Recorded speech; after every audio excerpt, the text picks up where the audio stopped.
সংবাদ সবাইকে স্বাগত জানাচ্ছি। আমি ফিরোজ তোহা। শুরুতে সংবাদ শিরোনাম জানিয়ে দিব এই মুহূর্তে আমাদের হাতে থাকা সর্বশেষ গুরুত্বপূর্ণ আপডেট সংবাদ। দেশবাসীকে বাংলা নববর্ষের শুভেচ্ছা জানালেন বিএনপির মহাসচিব মির্জা ফখরুল ইসলাম আলমগীর। আজ শনিবার 13 এপ্রিল দলটির সহদপ্তর সম্পাদক মোহাম্মদ মুনির হোসেনের পাঠানো এক বাণীতে মির্জা ফখরুল ইসলাম বলেন, আজ 14 এপ্রিল পহেলা বৈশাখ 1431 বাংলা সনের প্রথম দিন। নববর্ষের উষ্ণালগ্নে আমাদের অগণিত সমর্থক, শুভানুধ্যায়ী এবং দেশবাসীকে আন্তরিক শুভেচ্ছা এবং অভিনন্দন। এরপর জানিয়ে দিব, ইসরায়েলের সঙ্গে যোগাযোগ জনগণ সহ্য করবে না বলছে খেলাফতে মজলিস। ঈদের দিন বৃহস্পতিবার সন্ধ্যায় ইসরায়েলের রাজধানী তেল আবিব থেকে ঢাকায় বিমান অবতরণের ঘটনায় গভীর উদ্বেগ প্রকাশ করেছে খেলাফতে মজলিস। এবারে জানিয়ে দিব, হাসপাতালেও ঈদের খুশি বিলালেন এমপি একরাম। পবিত্র ঈদ উল ফিতরের ছুটি গ্রামের বাড়িতে কাটাচ্ছেন এমপি এসকে একরামুজ্জামান। ব্রাহ্মণবাড়িয়া 1 নাসিরানগর এই আসনের এই সংসদ সদস্য পরিবার, আত্মীয় স্বজন এবং পাড়া প্রতিবেশীর সঙ্গে ঈদের আনন্দ ভাগাভাগি করার পর গিয়েছিলেন স্থানীয় হাসপাতালে। খোঁজখবর নেন উপজেলার 50 শয্যা বিশিষ্ট স্বাস্থ্য কমপ্লেক্সের ভর্তি রোগী এবং স্বজনদের। তাদের সুখ দুঃখের কথা শোনেন এবং স্বাস্থ্যসেবার বিষয়ে জানতে চান। সর্বশেষ ফলমূল বিতরণ করেন তিনি। এদিকে মন গড়া তথ্য দিয়ে নির্লজ্জ মিথ্যাচার করছে বিএনপি, অভিযোগ করলেন আওয়ামী লীগের সাধারণ সম্পাদক এবং সড়ক পরিবহন ও সেতুমন্ত্রী ওবায়দুল কাদের। এবারে জানাবো, বিএনপি সোমালিয়ান জলদস্যুদের থেকেও ভয়ঙ্কর, অভিযোগ করলেন পররাষ্ট্রমন্ত্রী ড হাসান মাহমুদ। তিনি বলেন, কারণ সোমালিয়ান জলদস্যুরা আমাদের নাবিকদের উপর কোনো নির্যাতন চালায়নি, তারা মানুষ পুড়িয়ে হত্যা করেনি, কিন্তু বিএনপি তো মানুষ পুড়িয়ে হত্যা করেছে। আমির খসরু মাহমুদ চৌধুরীর নেতৃত্বে বিএনপি অনেক সময় সোমালিয়ান জলদস্যুদের চেয়েও ভয়ঙ্কর হয়ে ওঠে। এবং সর্বশেষ জানিয়ে দিব, সিনেমার স্টাইলে ইসরায়েলি জাহাজের দখল নিল ইরান। বিশ্বের অন্যতম ব্যস্ত এবং গুরুত্বপূর্ণ নৌরুট হরমুজ প্রণালী থেকে ইসরায়েলের একটি বিশালাকৃতির কার্গো জাহাজ ধরে নিয়ে গেছে ইরানের চৌকস বাহিনী বিপ্লবী গার্ড নৌ কমান্ডারেরা। শনিবার 13 এপ্রিল ভারতীয় সংবাদ মাধ্যম এনডিটিভির এক প্রতিবেদনে এসব তথ্য বলা হয়েছে। বার্তা সংস্থা তাসনিম নিউজ জানিয়েছে, শনিবার MSC ARUS নামের একটি জাহাজ জব্দ করে ইরানের বিপ্লবী গার্ডের সেনারা। ইরানি সংবাদ মাধ্যম জানিয়েছে, জাহাজটি জোডিয়াক মেরিটাইম শিপিং কোম্পানির। এই কোম্পানিটির মালিক হলেন ইসরায়েলের ধনকুবের ইয়াল ওফার। জাহাজটি পর্তুগালের পতাকাবাহী ছিল। হরমুজ প্রণালী থেকে জব্দ করার পর জাহাজটি এখন ইরানের সমুদ্র সীমায় নিয়ে যাওয়া হচ্ছে। প্রিয় দর্শক, এতক্ষণ শুনছিলেন সংবাদ শিরোনাম, এবারে বিস্তারিত। তবে তার আগে বন্ধুরা, আপনি কোন জেলা থেকে আমাদের সংবাদটি দেখছেন কমেন্ট করে জানিয়ে দিন এই সংবাদ সম্পর্কে আপনার মূল্যবান মতামত। প্রিয় দর্শক, আপনি যদি আমাদের চ্যানেলে নতুন হয়ে থাকেন, ভিডিওটি দেখতে দেখতে চ্যানেলটি সাবস্ক্রাইব করে রাখুন, যাতে করে আমাদের লেটেস্ট আপডেট সংবাদগুলো সবার আগে আপনার কাছে পৌঁছে যায়। এবারে বিস্তারিত। দেশবাসীকে বাংলা নববর্ষের শুভেচ্ছা ফখরুলের। বাংলা নববর্ষ উপলক্ষে দেশবাসী সহ দলীয় নেতাকর্মীদের আন্তরিক শুভেচ্ছা জানিয়েছেন বিএনপির মহাসচিব মির্জা ফখরুল ইসলাম আলমগীর। শনিবার 13 এপ্রিল দলটির সহদপ্তর সম্পাদক মোহাম্মদ মুনির হোসেনের পাঠানো এক বাণীতে মির্জা ফখরুল বলেন, আজ 14 এপ্রিল পহেলা বৈশাখ 1431 বাংলা সনের প্রথম দিন। নববর্ষর উষালগ্নে আমাদের অগণিত সমর্থক, শুভানুধ্যায়ী এবং দেশবাসীকে জানায় আন্তরিক শুভেচ্ছা এবং অভিনন্দন। বাংলা নববর্ষ আমাদের জাতীয় জীবনের এক আলোকিত আনন্দময় উৎসব। এ উৎসব সমপ্রাচীন ঐতিহ্যের তরঙ্গায়িত রূপ। পহেলা বৈশাখ থেকেই শুরু হয় নতুন বছর বরণ করে নেয়ার আকুলতা। নতুন বছর মানেই অতীতের সব ব্যর্থতা পেছনে ফেলে নতুন উদ্দীপনা এবং উৎসাহে গতিশীল কর্মপ্রবাহের সুন্দর সমৃদ্ধ আগামী নির্ধারণ করা।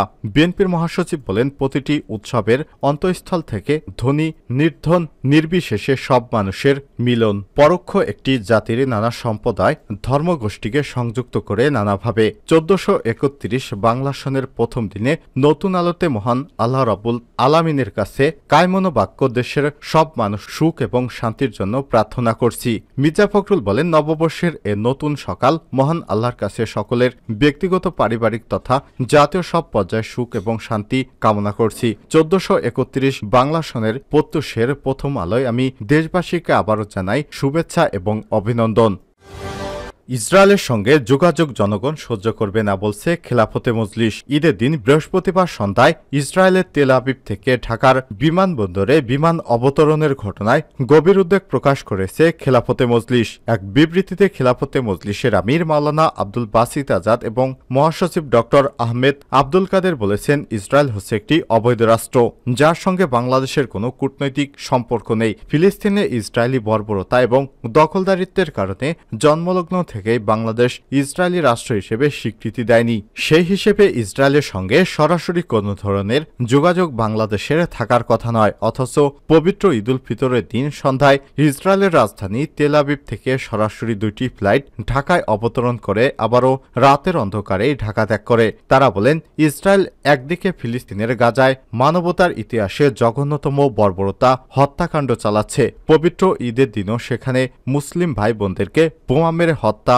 কাণ্ড চালিয়ে আসছে ইসরায়েল। অন্যদিকে কূটনৈতিক সম্পর্কহীন একটি মুসলিম দেশ বাংলাদেশে সরাসরি ফ্লাইট পরিচালনা করছে। যে বিমান সংস্থা এই ফ্লাইট দুটি পরিচালনা করছে তারাও বাংলাদেশের জনগণের সঙ্গে চরম ঔদ্ধত্যতা প্রকাশ করেছে। আমরা এই ঘটনায় গভীর উদ্বেগ প্রকাশ করছি এবং বাংলাদেশের নিরাপত্তার ব্যাপারে শঙ্কিত হচ্ছি।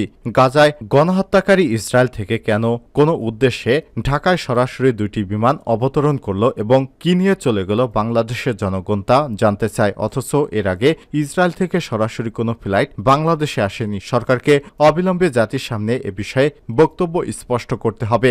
মানবতার দুশ্মন ইসরায়েলের সঙ্গে গোপনে প্রকাশ্যে কোনো ধরনের যোগাযোগ বাংলাদেশের জনগণ সহ্য করবে না। হাসপাতালেও ঈদের খুশি বিলালেন এমপি একরাম। পবিত্র ঈদুল ফিতরের ছুটি গ্রামের বাড়িতে কাটাচ্ছেন এমপি এসকে একরামুজ্জামান। ব্রাহ্মণবাড়িয়া 1 নাসিরনগর আসনের এই সংসদ সদস্য পরিবার, আত্মীয় স্বজন এবং পাড়া প্রতিবেশীদের সঙ্গে ঈদের আনন্দ ভাগাভাগি করার পর যান স্থানীয় হাসপাতালে খোঁজখবর নেন। উপজেলার 50 শয্যা বিশিষ্ট স্বাস্থ্য কমপ্লেক্সে ভর্তি রোগী ও স্বজনদের তাদের সুখ দুঃখের কথা শুনে স্বাস্থ্যসেবার বিষয়ে জানতে চান। জানা গেছে, শনিবার 13 এপ্রিল দুপুরে এমপি একরাম হাসপাতালে প্রবেশ করতেই বারান্দায় নজর কাড়েন এক বৃদ্ধা। বয়স 80 পেরে যা এই মেঝেতে শুয়ে ব্যথায় কাতরাচ্ছিলেন তিনি। পাশে গিয়ে দাঁড়াতে বৃদ্ধা কষ্টের কথা বলতে থাকেন সলেমা খাতুন। তার কথা শুনেই অঝরে কাঁদতে থাকে সংসদ সদস্য। তাকে কিছু উপহার দেন এবং সান্ত্বনা দিয়ে অন্য রোগীদের দেখতে চান এই জনপ্রতিনিধি। জানতে চান ঈদের দিন উন্নত মানের খাবার পরিবেশন করা হয়েছে কিনা, স্বাস্থ্যসেবা ঠিকমতো পাচ্ছেন কিনা। সব শেষে যে কোনো সমস্যার যোগাযোগ করার জন্য ব্যক্তিগত মোবাইল ফোন নাম্বারও দিয়ে যান এমপি একরাম। স্বাস্থ্য কমপ্লেক্সের স্বাস্থ্য পরিবার পরিকল্পনা কর্মকর্তা ডাক্তার অভিজিৎ রায় বলেছেন, এমপি একরামের মতো সব জনপ্রতিনিধি যদি হাসপাতাল সহ সব সরকারি দপ্তরে গিয়ে জনসেবার মান যাচাই করত, জনগণের দুর্ভোগ এবং দুর্দশার কথা শোনেন, তাহলে আর সাধারণ মানুষকে কোনো ভোগান্তি পোহাতে হতো না। বিশেষ করে সরকারি হাসপাতালগুলোতে ভালো সেবা না দিয়ে চিকিৎসার অধিকার থেকে বঞ্চিত করা হচ্ছে অনেককেই। তাই সংসদ সদস্যদের উদ্যোগে এখানে নজির তৈরি করেছে। এ সময় এমপি একরামুজ্জামান বলেন, কোনো পূর্ব প্রস্তুতি ছাড়াই হাসপাতালে রোগীদের দেখতে যাই। সেখানে বারান্দায় শো এক বৃদ্ধা চিকিৎসা নিচ্ছেন। সেটা দেখে মনে হলো আমাদের গ্রাম অঞ্চলের চিকিৎসার মান আরও বাড়ানো উচিত। এজন্যই এই স্বাস্থ্যসেবা প্রতিষ্ঠানটিকে 100 শয্যায় উন্নীত করতে হবে।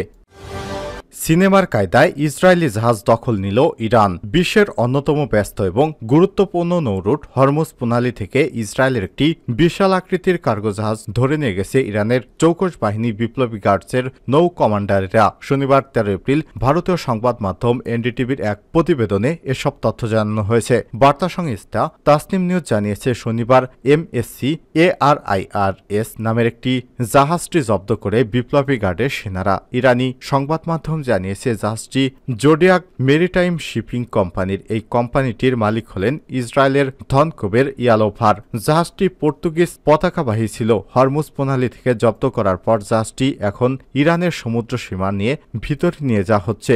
যুদ্ধ পর্যবেক্ষক প্রতিষ্ঠান ওয়ার মনিটর এবং জাহাজ দখলের বিষয়টি নিশ্চিত করেছে। সামাজিক যোগাযোগ মাধ্যম টুইটারের এক পোস্টে জানানো হয়েছে, হরমুজ প্রণালীর কাছ থেকে ইরানের সেনারা MSC ARIS নামের ইসরায়েলের জাহাজটি দখল নেয়। মধ্যপ্রাচ্যের এক সামরিক কর্মকর্তা বার্তা সংস্থা এএফপিকে এ সংক্রান্ত একটি ভিডিও পাঠিয়েছেন। সেটিতে দেখা গিয়েছে বিপ্লবী গার্ডের কমান্ডারেরা হেলিকপ্টার নিয়ে জাহাজটিতে নামছেন।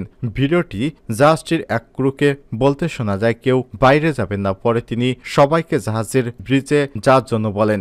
ভিডিওটিতে আরও দেখা যায় বিপ্লবী গার্ডের এক কমান্ডো হাঁটু গেড়ে বসে অন্যদের নিরাপত্তা দিচ্ছেন। ওই সময় হেলিকপ্টার থেকে অন্য আরও কমান্ডোরা নেমে আসে।